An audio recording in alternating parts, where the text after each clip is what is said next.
Básicamente nace esta charla como en una necesidad propia porque yo aprendí a programar en Java.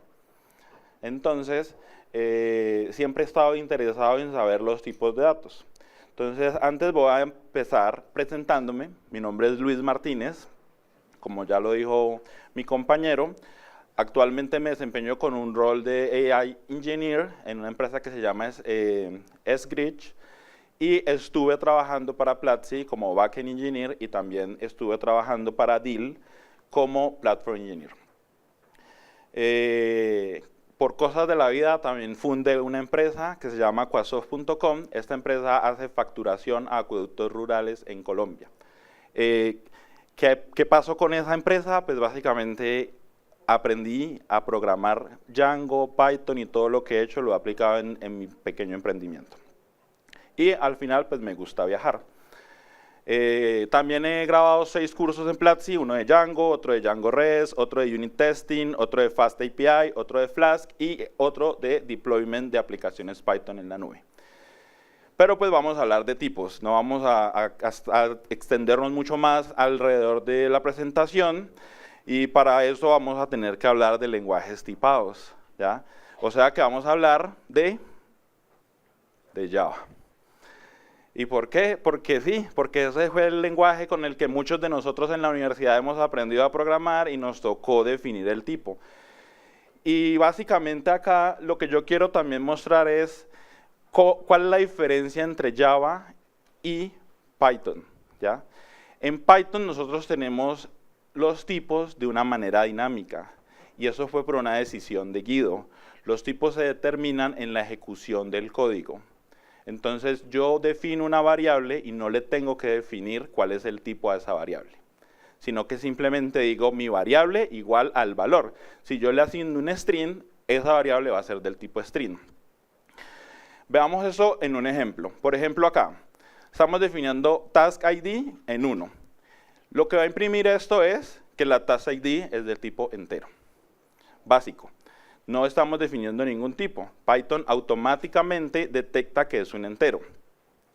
En este caso, por ejemplo, le estamos diciendo a la variable title que es un string. Y esto que imprime que title es de tipo string.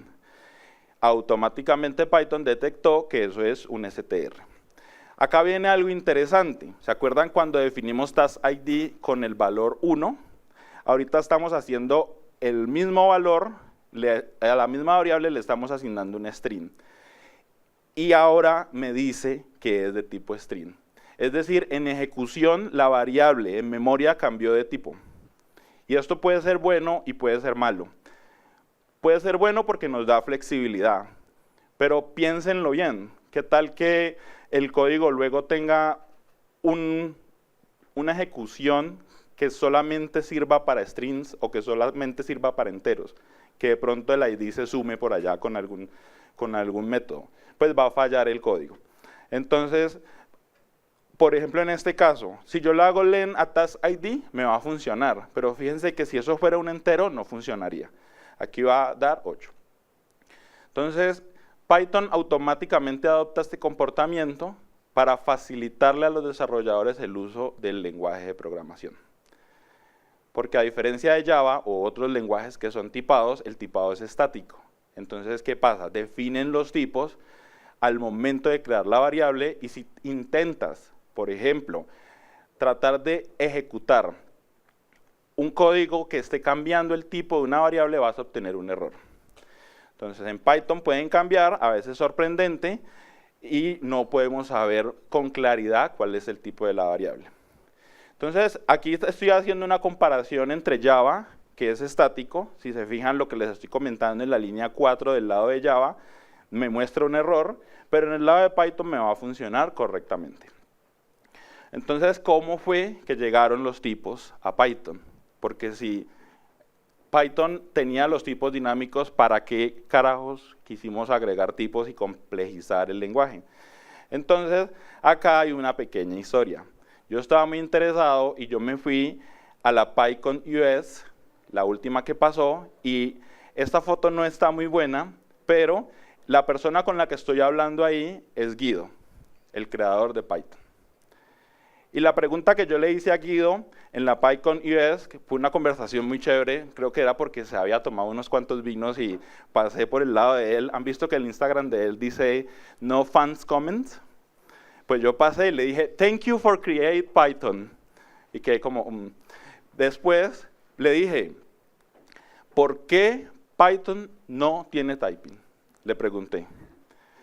Y la respuesta de él simplemente me dijo, no quiero agregarlo.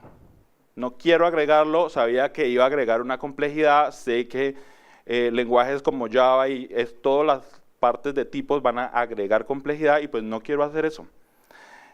La filosofía de él es simple, que el Python debe ser fácil de usar y no quiere complejizar el lenguaje. Resulta que me contó que había alguien muy insistente, que le mandaba muchos correos, que le escribía por cualquier red social, que le decía agreguémosle typing a Python que es necesario, y que él no creía y no creía.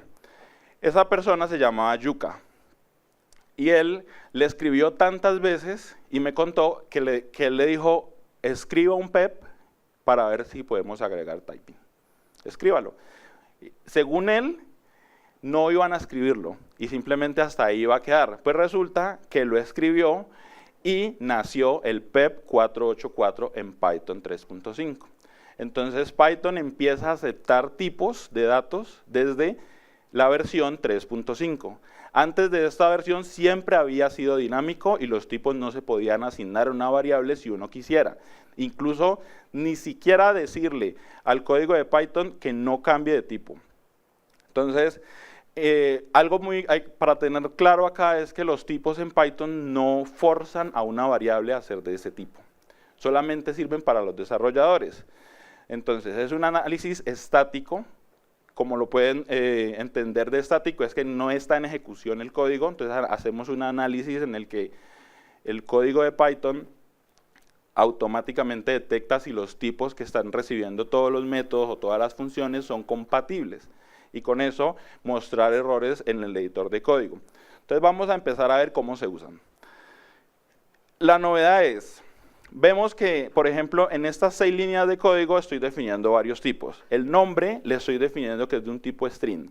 Utilizamos 2 puntos después del nombre de la variable y le pasamos el str para definir ese tipo. También podemos definir enteros, floats, booleanos, bytes y none. ¿Ya? El none, pues básicamente es que está vacío. Entonces aquí vemos todos estos. Los tipos, estos son los tipos básicos de siempre, los que automáticamente ya se asignaban a las variables de acuerdo al valor. Luego nació, después del PEP, en la versión 3.5, este módulo que se llama typing. Entonces podemos ver listas. Para este caso, las listas es una clase, y si ven las llaves, tomen esas llaves como si eso fuera una función o una clase, y ahí adentro le están pasando el tipo que debe tener esa lista. Entonces, para la parte de números, le estoy diciendo que es entero. Entonces, 1, 2, 3, 4, porque es una lista de números. Para los nombres, le estoy diciendo que es una lista de strings.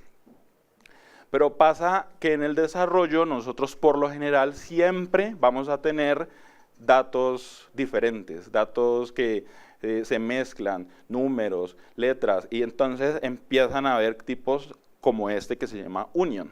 El union lo que nos permite decir es, en esta lista voy a poder tener números y también strings.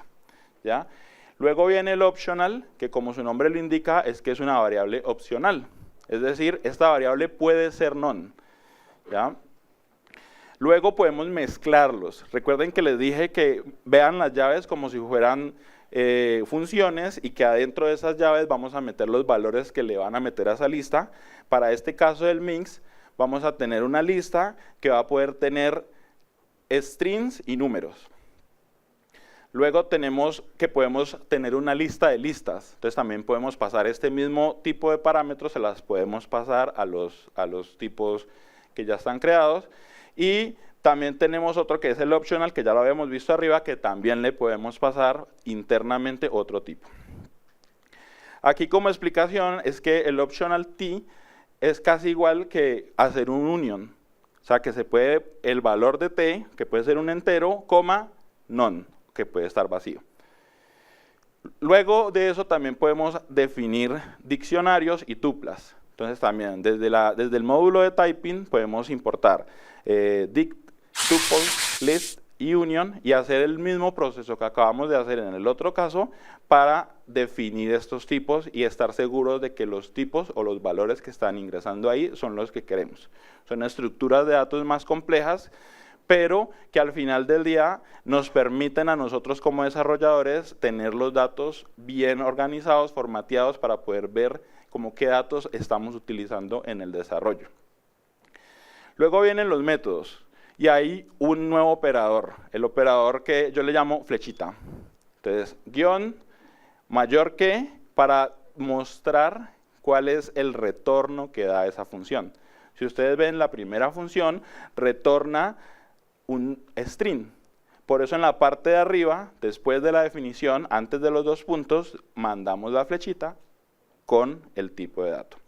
También se puede utilizar con todo lo que ya vimos previamente, que son todos los tipos básicos, las listas y los options. Aquí vemos otros ejemplos en los que podemos tipar eso.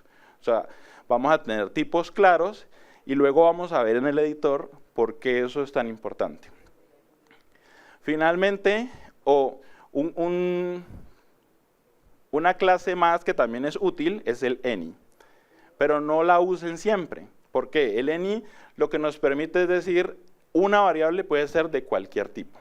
O sea, saltarnos la validación de los tipos. O sea, desactiva toda verificación. ¿Cuándo es útil o por qué existe? Cuando estamos haciendo refactors de código grande, que le estamos agregando tipos, por lo general casi siempre está el editor de código esperando algún tipo. Podemos utilizar ese any para hacer esas migraciones. Entonces podemos poner ahí any mientras estamos haciendo la migración. No es que lo vamos a dejar para siempre.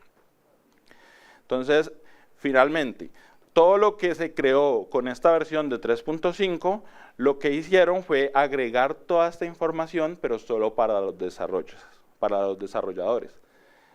Cuando Python se ejecuta, ignora todo eso que acabamos de ver. 2 puntos, ignora la definición del tipo, es decir, sigue funcionando tal cual como estaba. Cuando Python se compila al PYC, remueve todas esas anotaciones de tipos para no tener que afectar en la ejecución del código y que solo sirva para el desarrollador. Un ejemplo para ver cómo funciona esto.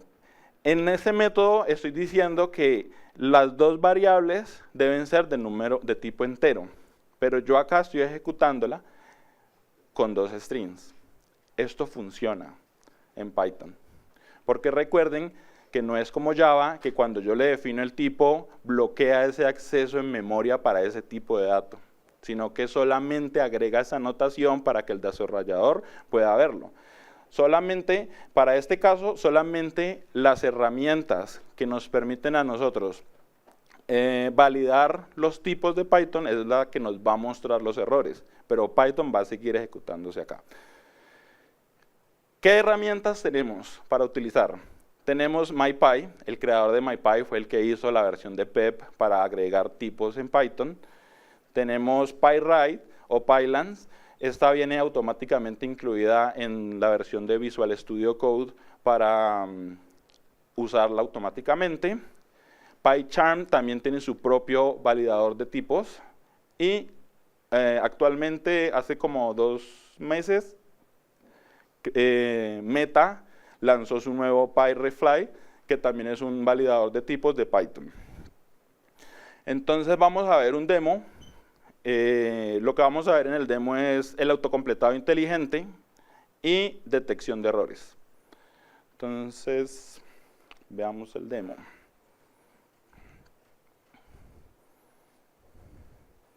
Acá lo que estoy mostrando es que hay una clase que es de tareas, es una aplicación para llevar control de tareas, con fecha de vencimiento, etiquetas, y este es un método para marcar esa tarea como completada. Si ven, está correctamente tipada toda la clase y puedo ver pues, que retorna una tarea. Además, también el método que inicializa la clase también retorna un none. También creé 2 métodos que son utilitarios, que me permiten crear la tarea. también están tipados, que retornan una tarea, y el otro método en la parte de abajo es el método que me permite imprimir la tarea o me retorna un string formateado que va a mostrarme pues toda la tarea. Si ejecuto la aplicación, podemos ver en la app, tengo una variable de lista de tareas y agrego 3 tareas. Si ejecuto la app, solamente pues me muestra las tareas y ahí totalmente formateadas. Lo que vamos a ver del typing acá es inicialmente el autocompletado. Entonces, si yo escribo task y punto, automáticamente puedo ver los nombres de las variables y en la parte de abajo estoy viendo que tiene el tipo de dato. Entonces no voy a tener que ir hasta la clase para ver qué tipo de dato, sino que ahí veo title es un string, o que due date también es un string y que puede quedar vacío, o que está completada. Todas las definiciones del tipo las puedo ver inmediatamente cuando esté tratando de usar la variable.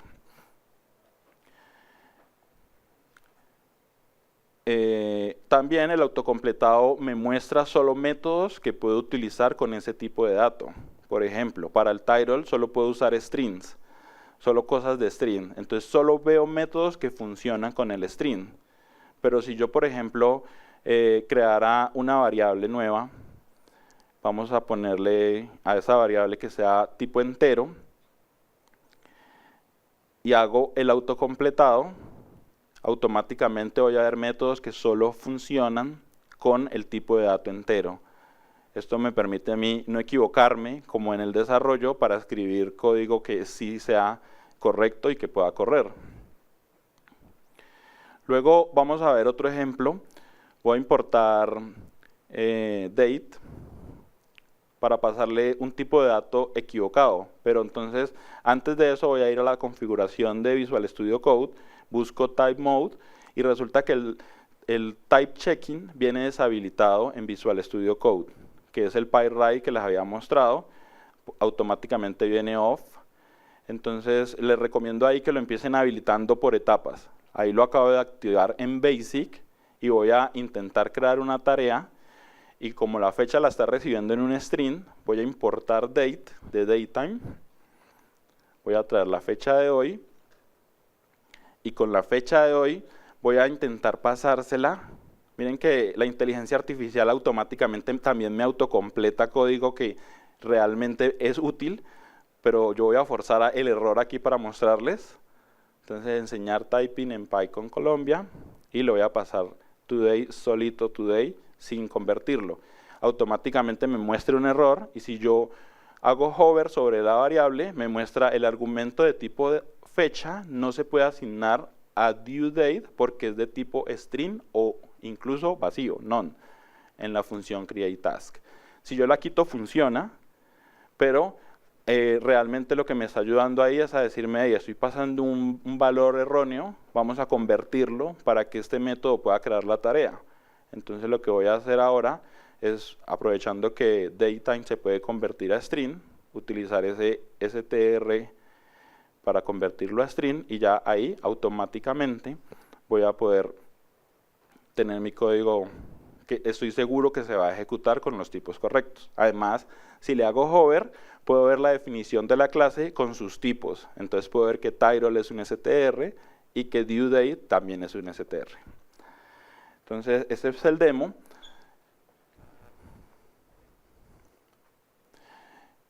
Y vamos con recomendaciones. Regla de oro. Mejor nada que any. Porque si le ponen any a todo, no están haciendo nada. Entonces, mejor no lo haga. Quítelo. En este caso, vamos a procesar una data y no sabemos qué data vamos a recibir. Pues mejor déjelo así. Está más limpio. Igual aquí, a veces, algunos editores de código son capaces de detectar cuál es el tipo que recibe de acuerdo a dónde se está llamando ese proceso. Entonces, si usted le pone any ahí, antes está dañándolo. cómo empezar o cómo moverse a typing o cómo empezar a utilizarlo en tu proyecto. Son 3 pasos que yo llamo fáciles. El código está sin tipos. Empiece agregando tipos a las funciones. Entonces, en el price, en los retornos, en los parámetros que recibe, todo eso los va agregando y va viendo cómo poco a poco su código se está volviendo más fácil de entender y fácil de escribir. Instale el type checker. Así como yo en el demo habilité el Pylance para que me muestre los errores, también puedes usar otras librerías. Si no usa Visual Studio Code, puede utilizar MyPy y cuando ejecute MyPy, automáticamente le va a mostrar los errores. Ahora, ¿qué pasa? Cuando uno instala MyPy, por lo general siempre viene con la versión más difícil de hacer, entonces uno termina haciendo lo que quizás en otros proyectos he hecho yo y es cancelemos typing, no hagamos typing en este proyecto porque estuvo muy difícil. Entonces, empiecen primero con las bases. Esta es la configuración base que yo recomiendo para empezar a hacer un refactor de un proyecto. Empiecen con la versión 3.11, es la versión más fácil de hacer typing, y quitemos, o sea, hagamos solo warnings, no mostremos errores, para empezar a hacer cambios en todo el codebase que ya tengan preparado. Y en este caso estoy mostrando el comando para ejecutar el MyPy, entonces si ya tienes el archivo listo, ejecutas MyPy o MyPy punto para verificar todo el folder, todos los archivos del folder y con eso tener pues ya un reporte completo de cómo estés yendo en todos tus typings. Y ya finalmente en este QR yo tengo un artículo donde estamos mostrando otros usos avanzados de typing en los que posiblemente estés interesado en ejecutar. Por ahí igual está mi página web en ese mismo QR y me pueden escribir. Entonces, bueno, antes de las preguntas, este QR es para calificar la charla. Si les gustó, califíquenla. Si no les gustó, me dicen a mí.